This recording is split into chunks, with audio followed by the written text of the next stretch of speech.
Good evening, ladies and gentlemen. I'm going to give you a condensed version of their bios just so that you get to hear them and not me. But before we get started, I just want to remind you that on Friday, February 12th, is our annual Dylan Anderson Lecture on National Security and the Military with General David Petraeus. I'll get started with the bio of our moderator tonight. Richard Stubb is Bloomberg's Houston bureau chief. He started with Bloomberg in 2008 as an editor on the Energy Markets Americas team. Before joining Bloomberg News, Mr. Stubb worked as an assistant government affairs editor for the Fort Worth Star-Telegram. One of our speakers tonight is Andrew Bowen. He is a senior fellow and the director of Middle East Studies at the Center for the National Interest. His research and writing primarily focuses on the regional and international politics of the Middle East, energy policy, and U.S. national security policy. Dr. Bowen is a columnist for Al Arabiya and contributor to the leading geopolitical risk advisory service, Oxford Analytica. And our next speaker is David Livingston.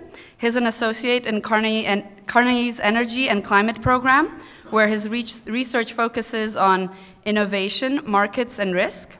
Livingston is also an adjunct lecturer at the University of Southern California and was selected as a future energy leader for the 2014-2017 term of the World Energy Council.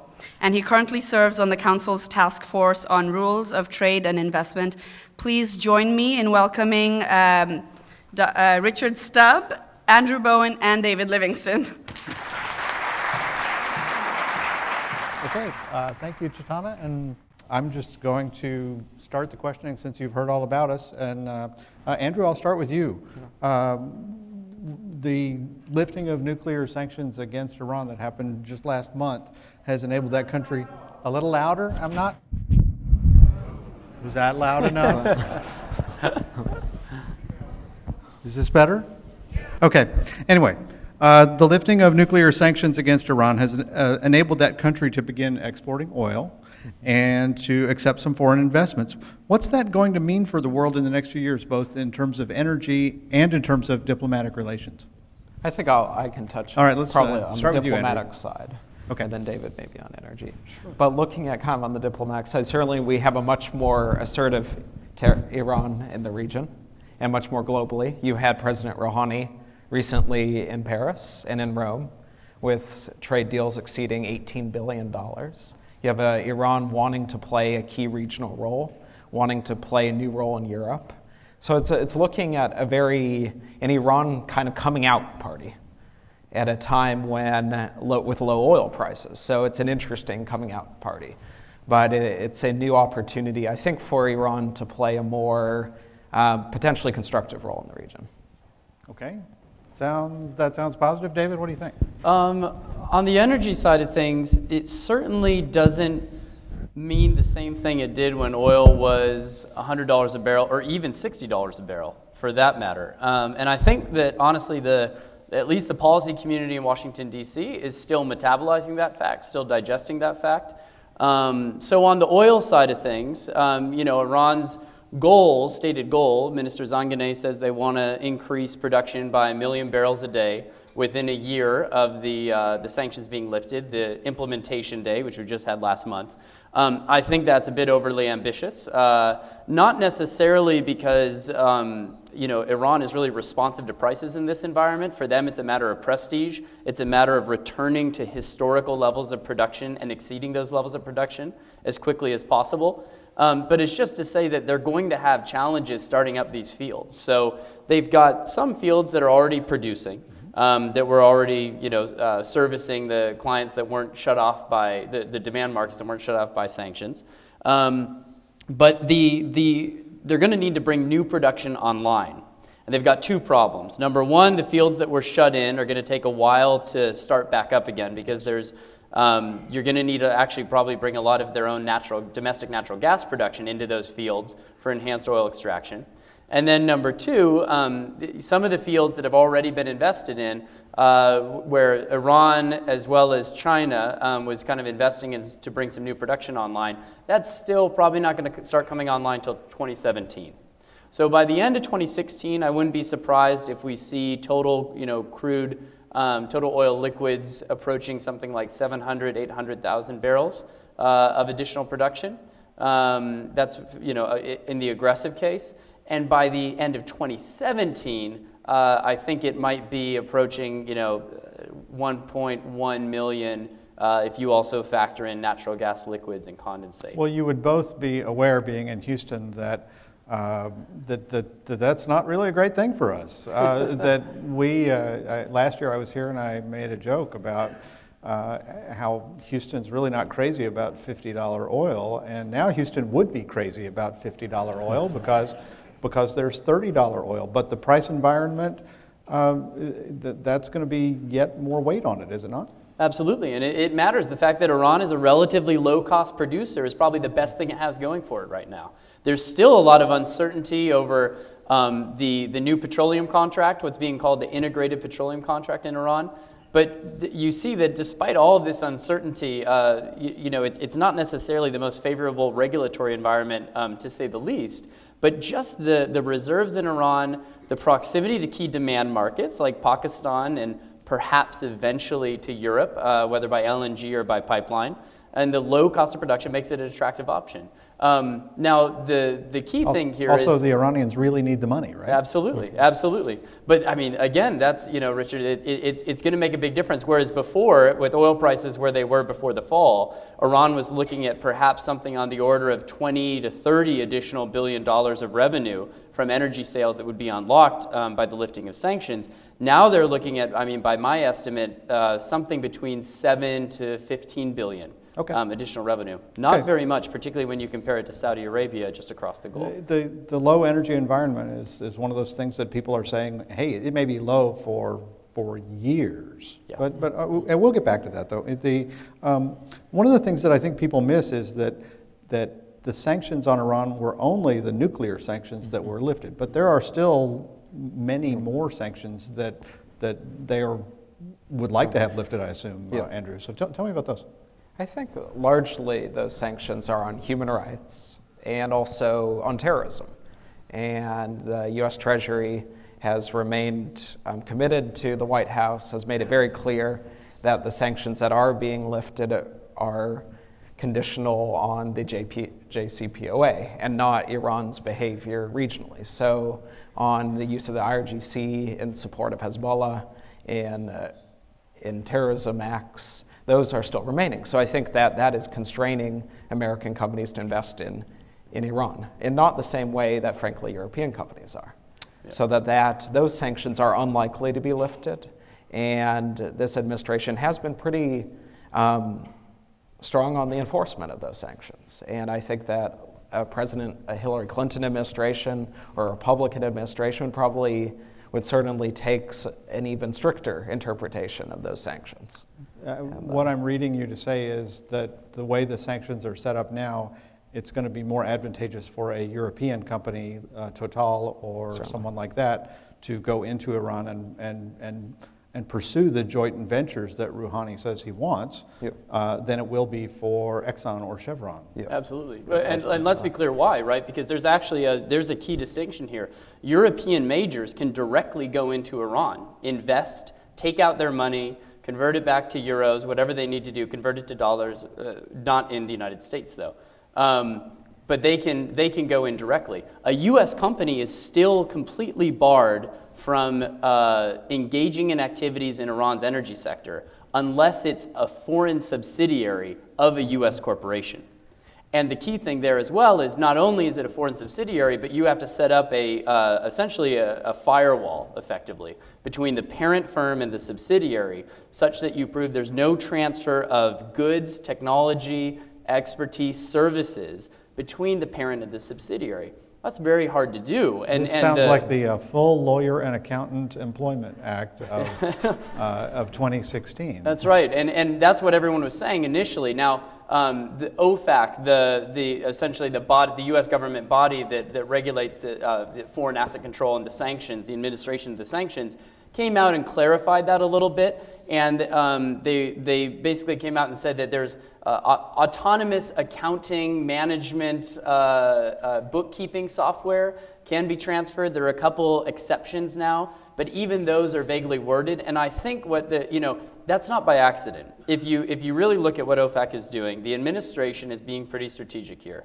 and they're writing the sanctions relief such that they can always ratchet it up later. They can allow for additional relief of sanctions later on, but they're leaving the ambiguity in place now until they see how elections play out in Iran in late February, and until they see how Iran responds to the full implementation of the JCPOA before they start to offer further clarifications and some further exceptions, which is fully in their power in the months ahead. Okay, interesting. Now, obviously, Iran does not exist in a vacuum, and there's a large oil producer nearby, Saudi Arabia, which has great interest in what's going on there, and yet does not currently have diplomatic relations with Iran.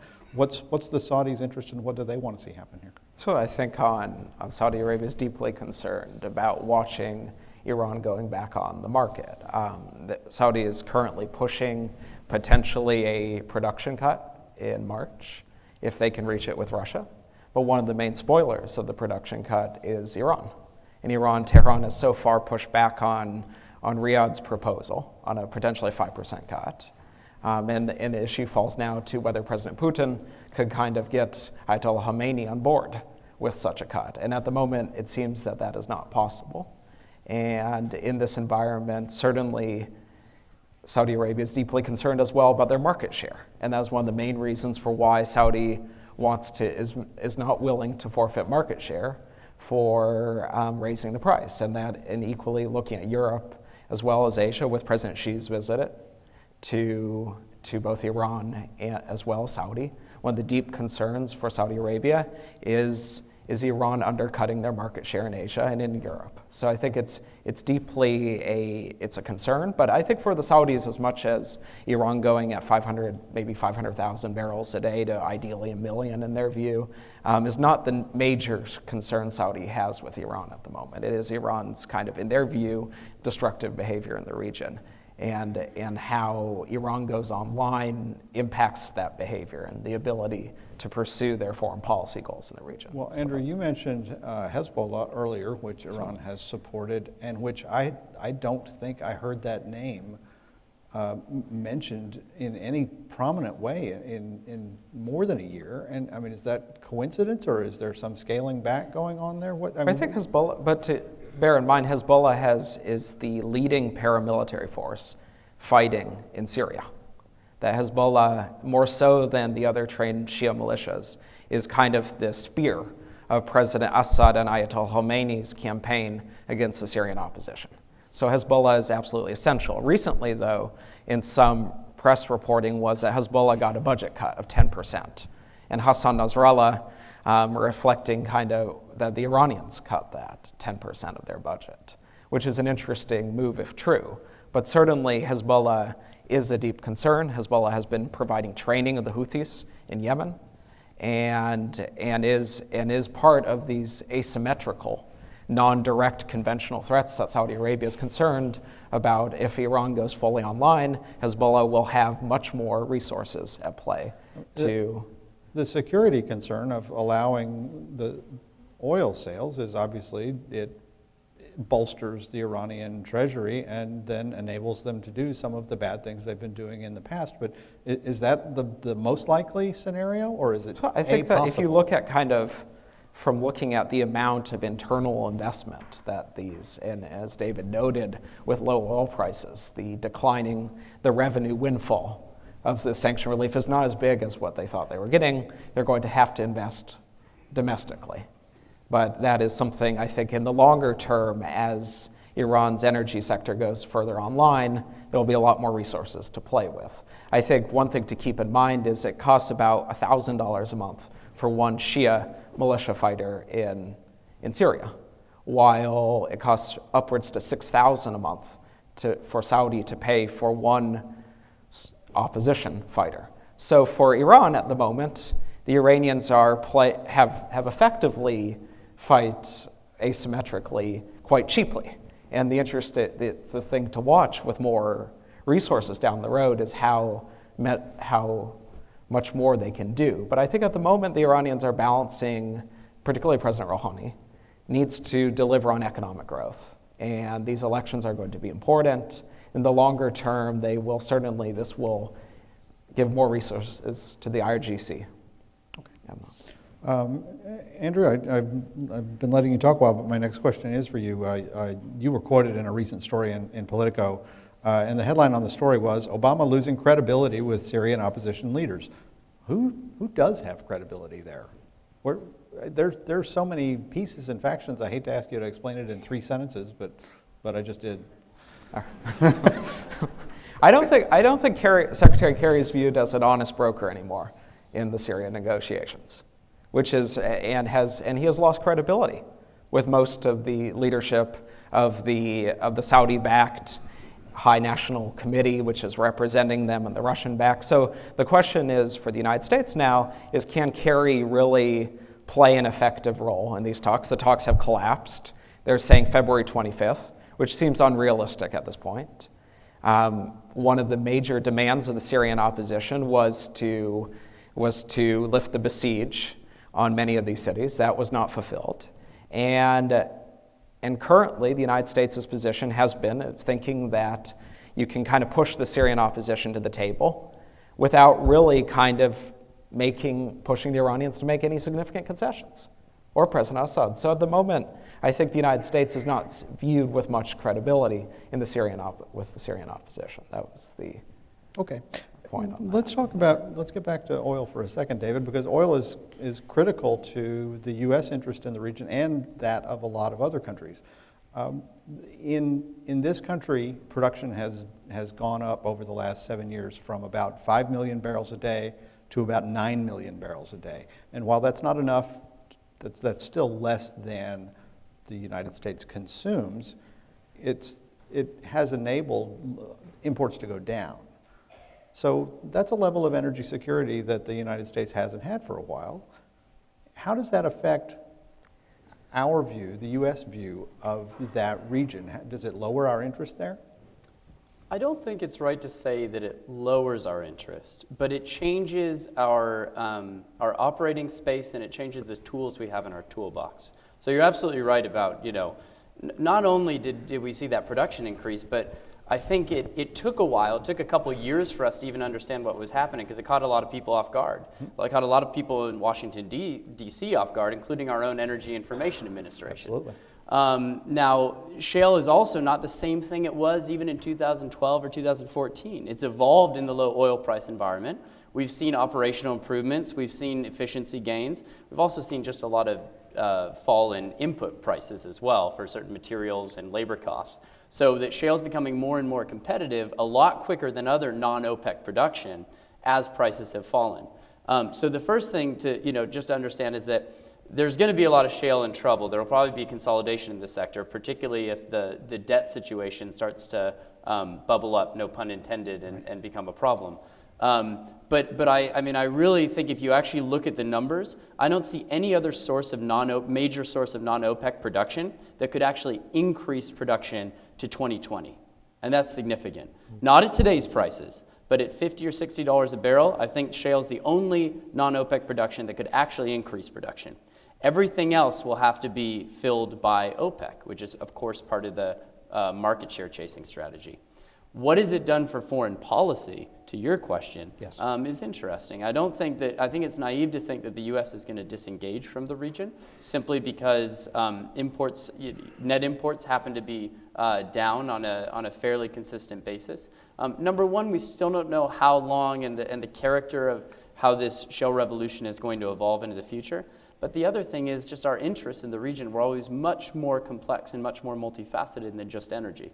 Now, what it's allowed us to do, though, is to take bolder moves. So I think the real ratcheting up of sanctions on Iran that you saw in 2012, 2011, 2012, 2013, and not only on the U.S. and EU side, but also really effective energy diplomacy on the part of the U.S. State Department, being able to go around to our partners in the region, being able to go to South Korea or Japan or others, and essentially say, we know you're not going to completely reduce or completely cut off your imports from Iran, but can you agree to, at least on a on a temporary basis, start to reduce those by 10% or 20%. Wherever you are right now, just reduce it by 10%.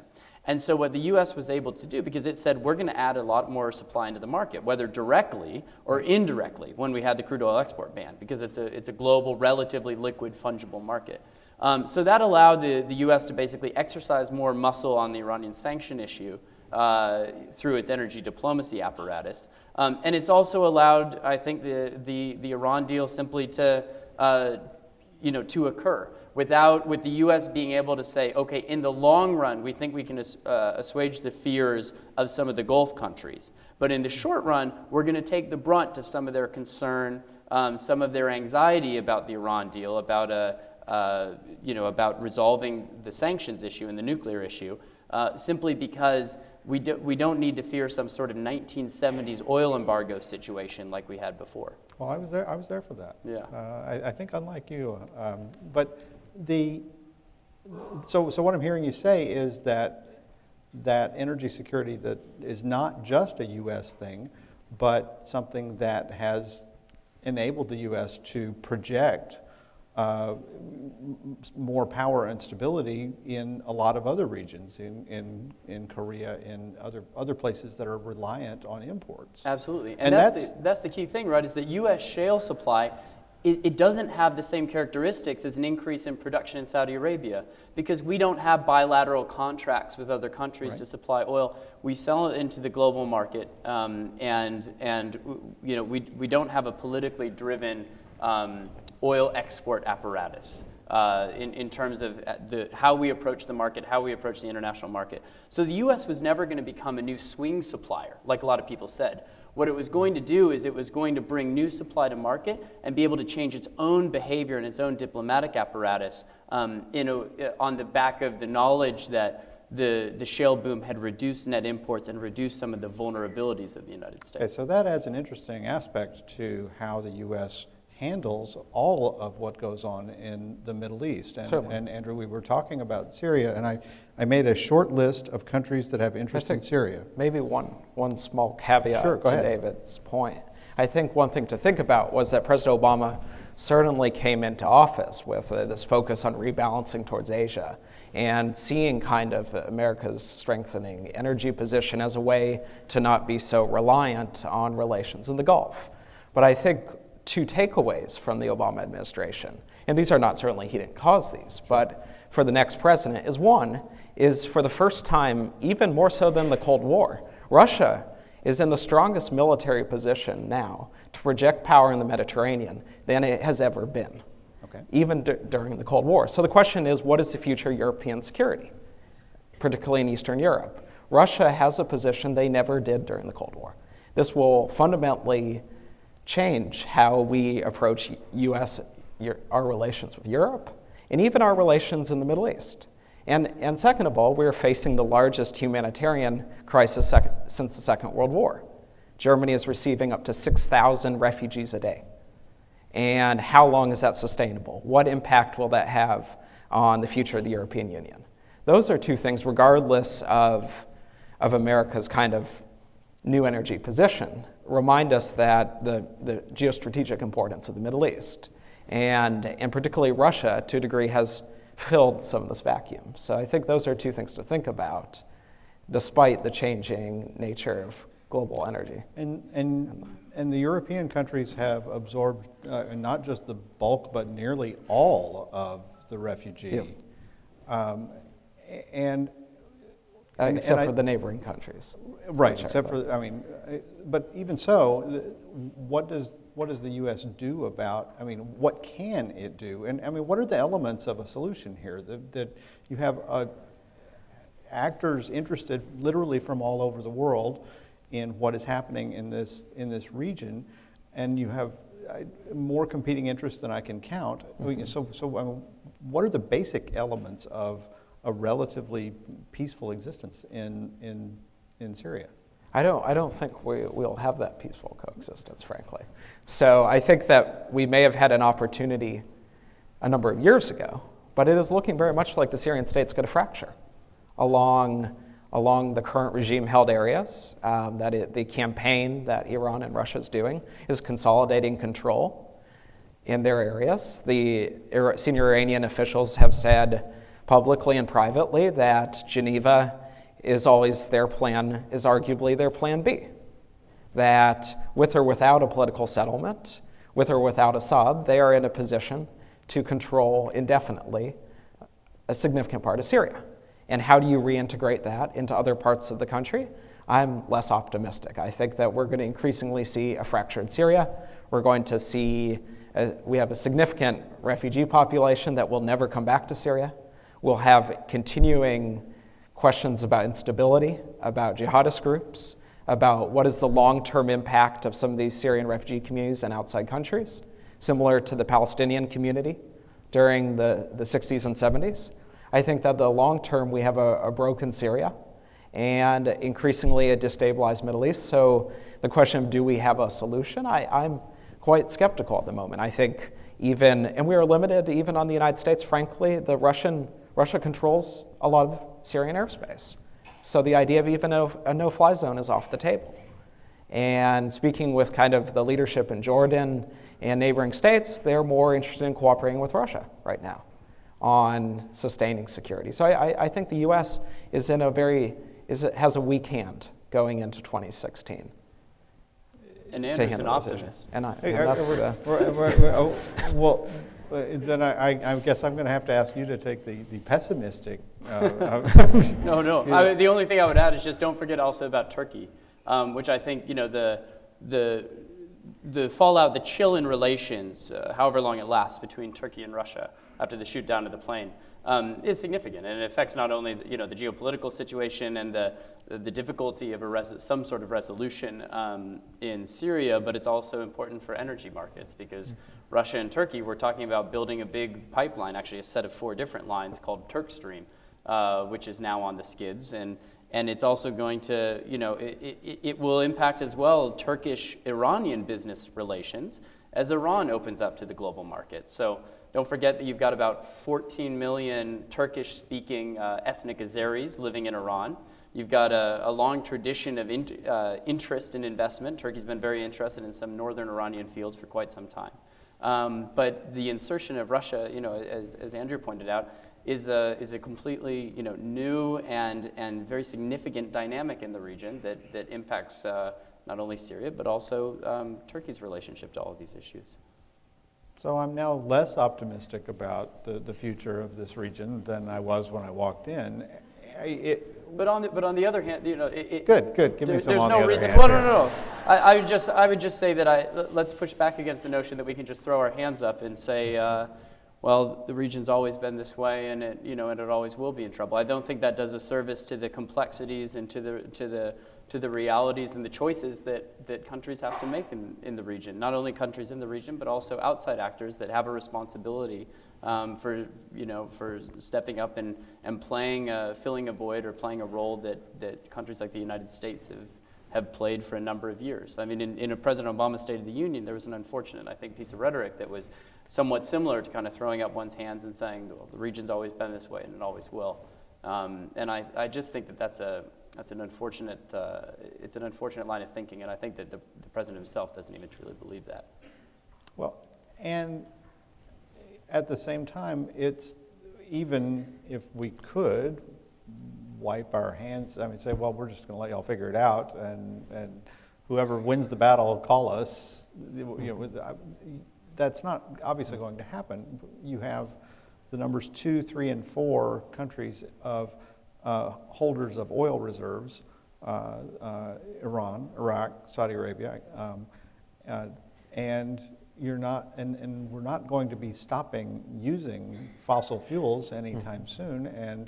And even though people in Houston would like to see oil go back to $100 a barrel or more, stability in that region is a better arrangement. So I don't know where we go. You say we have a weak, and even if it's not feeding our refineries here in the United States, right? That oil is going to be continuing to feed the rise of India, China, and emerging Asia. So it's relevant, as long as the U.S. is willing to take a look at a map and care about the world. This part of the world, as an oil production center, is going to matter. No matter where it's produced, it is going to affect the price globally. That's right. because oil is so widely shipped and traded, and it's, I mean, it's mouse clicks almost. I mean, obviously there has to be some physical movement. So Andrew, you mentioned the U.S. has a weak hand. What does it have? What are its, are there any strengths there? On the to try to be optimistic. Yeah, certainly. You were such a downer earlier, and I need. I guess that the capture of 70% of Ramadi is a positive step. I think that going into 2016, there's much more confidence, I sense, from speaking with officials in Baghdad and Tehran and the region about pushing ISIS out of Mosul. So there may be, on the optimistic side, we could potentially get a more stabilized situation in Iraq. I think that we're dealing with traditional centers of power in the region not able to exercise leadership. President Sisi is facing deep economic times, is not able to exercise leadership. Egypt has been a core part of the U.S. security architecture in the region. We have, regardless of Syria, is never going to be in that component at the moment. And then looking at maybe more optimistically, you can say that Saudi-Iranian tensions are not as negative as they are. I think that there is a clear, one thing to keep in mind is always that Riyadh and Tehran's differences are a lot less than differences between Washington and Tehran.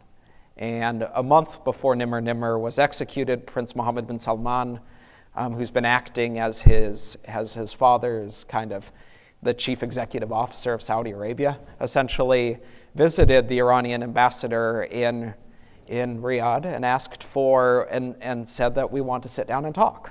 We want to discuss Yemen, we want to talk about Syria, we want to look at focusing on regional relations. Foreign Minister Zarif has been making requests for the past year to visit Riyadh. So I'm optimistic in the sense that the two countries that could play a role in decreasing tensions, Saudi Arabia and Iran, there are some areas of cooperation. I think there's certainly deepening tension on the ideological level, on sectarianism, but I think we really need to find a way to get Saudi Arabia and Iran talking again. And I'm optimistic that those diplomatic relations will be restored in the next 3 to 4 months. But that at the moment is really where the U.S. could play a role. And second of all, going into 2017, the next American president really has an opportunity to set a new tone in the region. And if there is a tone of wanting to take a more active role in working with regional partners, I think that certainly will make the U.S. a more credible voice to actually get some of these different players at the table and actually to talk. At the moment, they don't think President Obama is that interested. So that's where I think optimistic. Right? I think they are right. I think that President Obama was hopeful that with an Iran deal, you would get a more responsible Iran that would make Saudi Arabia more cooperative with Iran, and Saudi Arabia and Iran can manage the region. But I think that looking at how, with Russia's role, certainly that was it's only been a matter of months, to be fair, right? With the Iran deal. Certainly it's been a matter of months on the deal itself, but the strategy behind the deal has been quite clear for 2 or 3 years. And the fact that you were able to reach a deal and do all of the negotiations up to that has to have some benefit in future negotiations, I would think. Hey, we did something, and it's okay, and it's working, and maybe now we can do something else. I mean, at least that's the way it would work, at my house with my kids. But I mean, I don't know if that's an appropriate analogy or not. Well, absolutely. I mean, I'm not at all an expert on the security dimensions of it or on certain aspects of it, but I would just say that the world is better off, I think, with the nuclear deal than without it. And time will tell whether the deal is an optimal one or not. But I think that's not the relevant question. I think the relevant question is, given all the conditions and given the long arc of history, when you look back actually in 10 years, is what the deal facilitated. Was it a positive step for Iran's role in the region and Iran's role vis-a-vis the United States? And the bet is that the answer will be yes in 10 years. We'll have to wait and see. I just think it's a bit premature to either call the deal a for sure win or to criticize it and to say that it's has some inherent vice in it. Like any deal, you give, you take. There's horse trading that goes on. The U.S. entered into it from a relative position of strength, I think. And time will tell whether it played its cards right and the full quality of the deal. But I think we're better off today with it than without it. And We maybe I'll won't take know, the more you said 10 years, pessimistic but we view. certainly won't know by the election even whether, we may know that it's bad, we won't know whether it's good. I mean, something could go wrong. So you were going to say. And I think the thing to think about is we have a 10-year window to see if President Obama's bet was a good bet and how we can deter Iranian behavior and encourage other behavior. So I think one bet he's placed is that it will open up Iranian society, that it would empower moderates. It's hard to tell whether that will happen. But the one area one could play is to see how do we deter Ayatollah Khamenei and his successor from wanting to pursue a bomb in 10 years and wanting to continue to be economically integrated into working with the United States. Because if we don't do that, a big question going on in a number of GCC capitals is when do we start developing our own bomb? Because a number of GCC senior officials in the Gulf have said, look, we need to start thinking about developing a nuclear weapon in 10 years because Iran will have one, because President Obama delivered a bad deal. And I think very much for the next administration, I think it will be critical, and the successive one afterwards, to ensure that in 10 years we don't have every state in the Gulf having a nuclear weapon. And I think that is a deeply alarming prospect for nuclear proliferation in the region. Every country in the region having a nuclear weapon would be nuclear proliferation in the region, right? I mean, so then the question is really judging the deal. I think it's too early to call. Okay, well, we will get back here in 2026 in February, and we will assess whether the deal worked out. So, people here care a lot about oil prices, David, and we've had a little bounce in the last few weeks. What are you seeing for the rest of 2016 and maybe beyond, and where might prices go? I won't ask you to I won't ask you to put any money on this. Right. Yeah, I think that there are a lot of graveyards littered with the bones of folks who've tried to predict oil prices and make a living off of it. So it's a real boom or bust sort of endeavor. So instead of that, let me just try and lay out a couple of the big factors that matter. So obviously OPEC has the power to work with a couple key non-OPEC producers to actually move prices in a way that matter. Barring some other unforeseen event that might move prices. The classic line on OPEC is that it's like a tea bag. It only works in hot water, and I personally think that the current water is fairly hot. I would think that folks in Houston agree, but either the water's not hot enough or the tea bag isn't working anymore. No one has blinked. No one has blinked. Absolutely. Yet, the people, I read predictions at the beginning of last year that U.S. production was going to drop. Well, the rig count has dropped.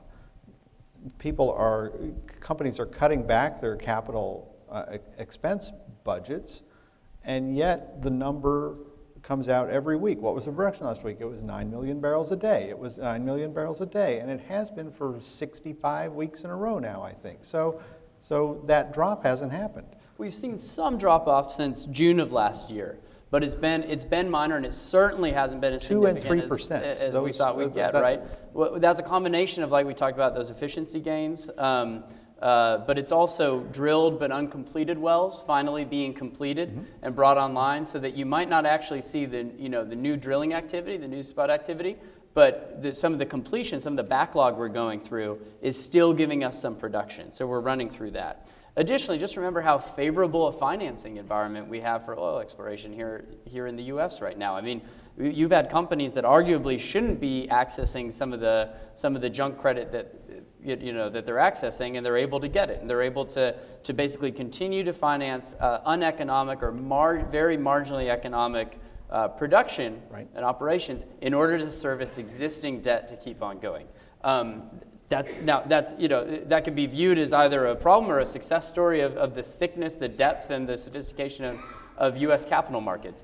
But either way you cut it, you've got to believe that a number of producers in the shale patch are dancing on a razor's edge, and the outlook for them probably looked a little bit more hairy with the prospect of quickly rising interest rates, which would reduce the relative attractiveness of that debt. Right. Now that we're looking to maybe have a slight pause on that interest rate escalation, if the global economy continues looking like it's looking, you might have the most anyone expects the Fed to do now is 2 interest rate increases, and most people, I think, are thinking no interest maybe rate nothing before increases. September at the earliest, right? Absolutely. And so you see a quickly, dynamically changing landscape.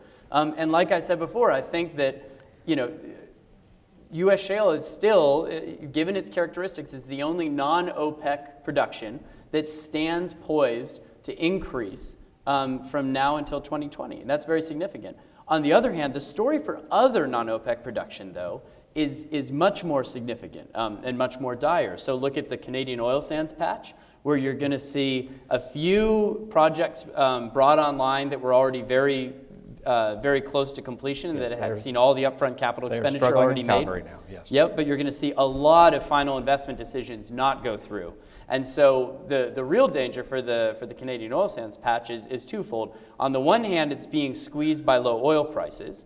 On the other hand, it's being squeezed by a new NDP government in Alberta and a new Liberal government at the federal level in Canada that's finally, I think, waking up to what I would argue is Canada's responsibility as a major developed power in North America to have some reconciliation of its oil sands endowments and its climate responsibilities. And so you're going to see more details to come probably as the province tries to figure out this new carbon cap, this new kind of aggregate CO2 emissions cap that it's imposed in the oil sands patch in Alberta, how that's actually going to be doled out and divvied out to individual players, and how some of the new climate regulations in Alberta are going to play out. But those two things add up to basically say that it's not a very bright outlook for the Canadian oil sands patch.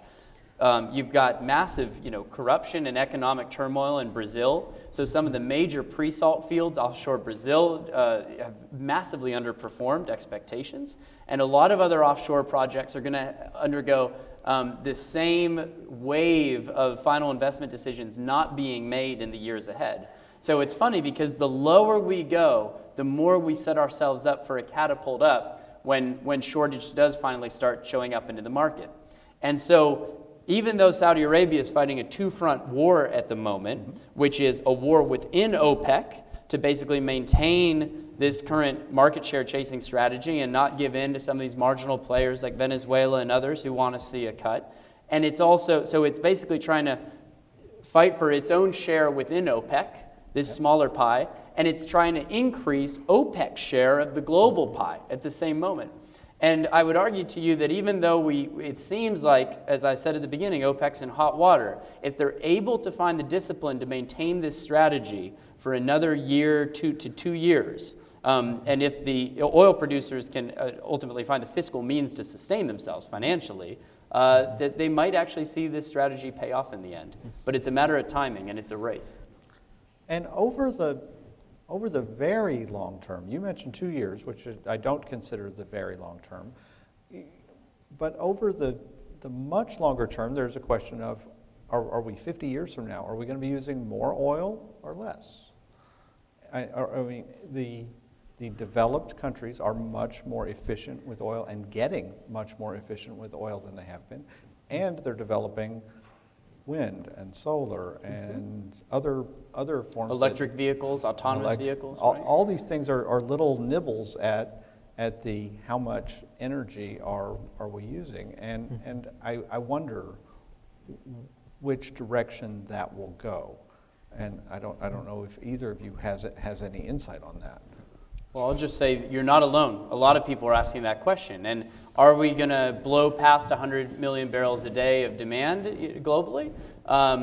Or are we going to kind of see peak demand? We thought we had peak oil, and maybe what we actually had was peak oil demand. We know that we continue to unlock new supplies. We continue to bring new technologies and new expertise to bear in the oil sector, and oil keeps finding new ways to come to market in different forms. The oil sands, a number of different unconventional hydrocarbons that we've seen over the past 5 to 6 years. But the oil demand question is very important. And I would say that, you talk about solar and wind here, and, we look at Google Car and things, maybe an Apple Car in 2019, 2020, things coming out of Silicon Valley. That's all well and good, but the key thing to look at is going to be how do those technologies translate into the key megacities of the developing world, of emerging markets. And the question is how New Delhi and Shanghai and Beijing and Shenzhen look in 2025 or 2030, and whether they're filled with autonomous electric vehicles or whether they're living the American dream of the 1980s and 1990s of every family having multiple vehicles, a sport utility vehicle, and burgeoning gasoline and diesel soccer demand. fields and swimming pools and those development patterns, right? It's not normative. It's just saying that those development patterns will lay the groundwork for the future energy demands and energy security dilemmas that these emerging markets face. Okay, Andrew, I feel like I'm ignoring you, and I want to ask you. I want to get back to politics for a second. How are the nations of the Middle East or anywhere else? What are they thinking as they watch this U.S. presidential race unfold? That's not that funny a question. I think one ruler of a GCC state asked me recently, how do we've always looked up to the United States as producing outstanding leaders. We don't really understand. And you have excellent people, CEOs of Google, Apple. How in the world do you have Donald Trump? And I think that was kind of the surprise. And I think that they have watched it with amusement. I think they're kind of betting on hoping that that the populist wave happening here is not going to. I think they're still betting that we're going to get it, particularly in the GOP race, a Rubio. I think they've given up on Bush, a Rubio, or Cruz, more so than a Trump. On the Dem side, I think they're betting a lot on Clinton. So I think they're looking at kind of perplexion about the different candidates. I think they like how every one of them is much more interested in the Middle East.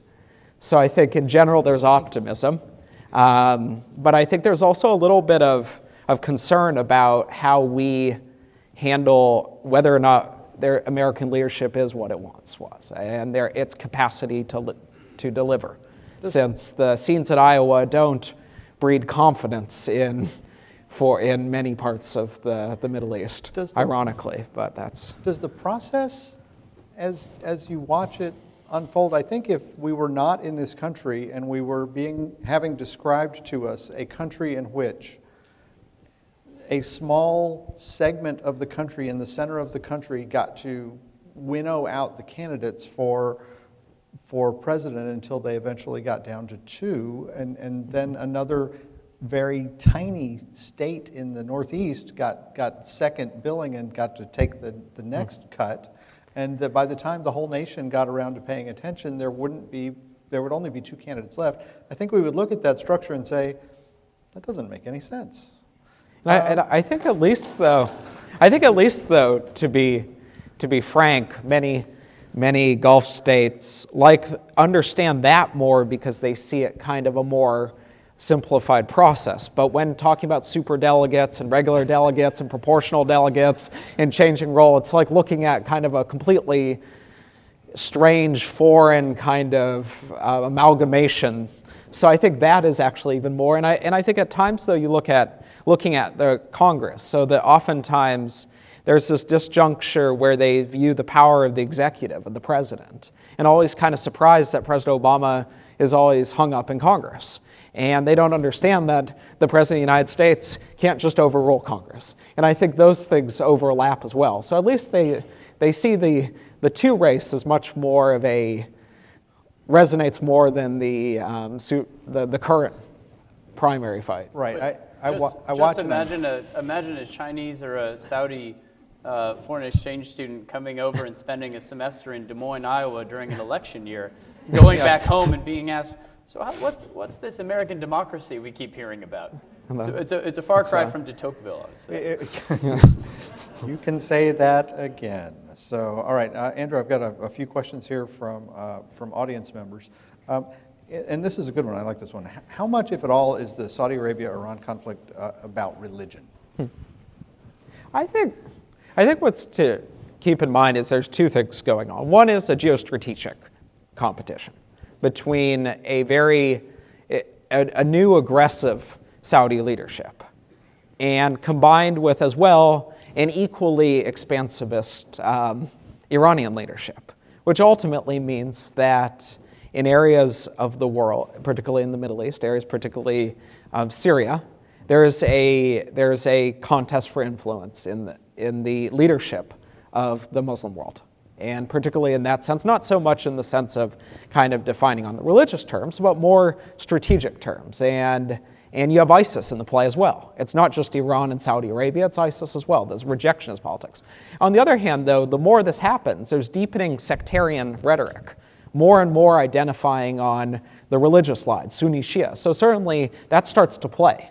And you looked at the execution of Nimr Nimr and how that was perceived along sectarian lines, of how it was not seen as a man who was prosecuted and convicted under Saudi law for trying to incite rebellion in the state. It was seen as an act by Saudi Arabia against Shia. It was seen in Sunni Shia terminology. Do people so just it's kind tend to take events like that and immediately sort of get their religious glasses out and look at them through those? I think it's a combination of it's advantageous for the geostrategic competition. You look at, for example, in looking at how the Shia militia fighters in Syria, they're focused much more about the broader Sunni Shia sectarian food fight than Riyadh and Tehran are. So Prince Mohammed bin Salman is not viewing it the same way as a jihadist fighting for the Syrian opposition, or Ayatollah Khamenei is viewing it. So even Ayatollah Khamenei, some advisors close to him have acknowledged that the sectarian religious overtones have taken on a life of its own, beyond even Iran's own strategic intentions. So Iran has said Khamenei is constrained by the fact that if he signs an agreement that doesn't fit with some of the militias he funds and supports, he could end up having militias in Syria contesting that decision. So I think it's overlapping now, but it's not just purely religion. Okay. I think either one of you might want to take this, and we had it on our list to talk about. Last month, Saudi Aramco, the Saudi state oil company, floated the idea of an initial public offering. What was going on with that? Yeah. Well, I think a lot of people within Saudi Aramco are asking the same question. For many, including in Saudi Aramco itself, it came as a surprise. Let's remember the context as well. This appeared in The Economist in a column that was something along the lines of Mohammed bin Salman, Saudi Arabia's Margaret Thatcher. Okay. So it was a real coming out piece, very well orchestrated from his team, of kind of presenting himself to the West as a grand reformer, as someone interested in the modernization of the country, as someone who understands some of the urgent and pressing needs for reform, who's not resting on one's laurels, and who's not denying the gravity of the long-term need for reform in Saudi Arabia, and is working to do that while they still have significant net foreign assets, instead of seeing those run down to a dangerously low level. Why would this make sense? Well, at some level, of course, you might want to obtain additional foreign reserves to help boost the peg of the rial to the dollar. You might want to bring in Western, or let's say international, expertise, technology, etc. But I think that those objectives are not necessarily running in parallel to the likely way this is going to play out. So I would highly doubt that you're going to see Saudi Aramco's upstream assets, arguably the most prized assets of the kingdom. The single most valuable aspect of the kingdom are these oil wells, which since Saudi Aramco ceased being listed officially in Delaware in the 1980s, right, and was listed as a Saudi Arabian company back in Saudi Arabia, we haven't had access to any sort of transparent data on the quality and the lifetime of some of those wells, the production levels of a number of kind of key metrics that listing on public markets would engender. If you were going to list on the New York Stock Exchange or Toronto or a number of other places, you would have to open your books. I mean, in order to... Absolutely. It's like... There'd be a lot of scrutiny. They would love the money. I cynically thought it was all about money. And so, but in order to get the money, you have to lay yourself a little bare and say, here's what's really going on here. Absolutely. Not only that, but we can't, forget the fact that Saudi Arabia is not a unitary actor, and there's a very interesting and for Westerners a very opaque consensus-building process amongst the royal family in Saudi Arabia, amongst certain vested interests. And this won't happen just because it appears in a very well-publicized, well-read Economist article. This is going to be an uphill battle of building consensus, building political will within various families, and one could cynically even view the IPO of Aramco, or let's say more realistically of some of its downstream assets, which would have to be rejiggered a little bit, but then maybe could be bundled and offered in some sort of public offering. You could see that as also a way to curry favor and distribute favors and goodwill to certain families within the kingdom of the crown prince. So however you read it, I think that it's important to keep in mind that the rationale for this in the abstract sense probably doesn't match up well with the way that it's likely to take place, if it takes place at all. And also the fact that Saudi Aramco doesn't need the equity. I mean, Saudi Aramco could raise debt quite easily, and the only two instances it has raised debt, I think it raised it at just 5 or 10 basis points above LIBOR. So this is an extremely healthy company that can go to international markets and raise... There are lots of people who would lend them money if they really needed money. Absolutely, particularly in today's global economic climate. Also, one thing to note is it has to go under like a series of 10 economic reviews. And my sense is that Prince Mohammed was wanting to make an interesting splash in the Economist piece, to be frank. But in reality, when he should be running for president then. He kind of is, though, of King of Saudi Arabia. But but it is an interesting. I honestly think it'll get buried in governmental reviews. And the idea is, this sounded kind of an interesting idea, but I think within a year, it's unlikely. I don't think that there will be an IPO of Aramco, to be frank. How serious are Saudi Arabia's social problems? And what do you find as a social problem? I define unemployment of young people as a social problem. I define extreme inequality of resources as a social problem. Certainly. I define anything that may cause flare-ups or riots as a social problem.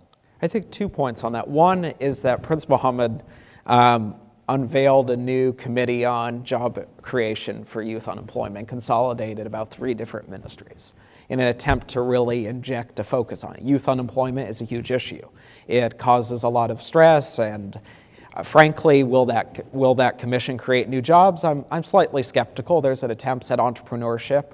There are ways of trying to reform some of the state-owned enterprises. There's ways of they're relooking at how the Saudi education system sponsors scholarships. Certainly they're making efforts. But one thing to keep in mind, even with those pressures that are down the road will rise, is interestingly the religious institutions have really been focusing on how austerity in the kingdom is now a form of jihad, a way of a struggle, your religious struggle to be austere to support the kingdom.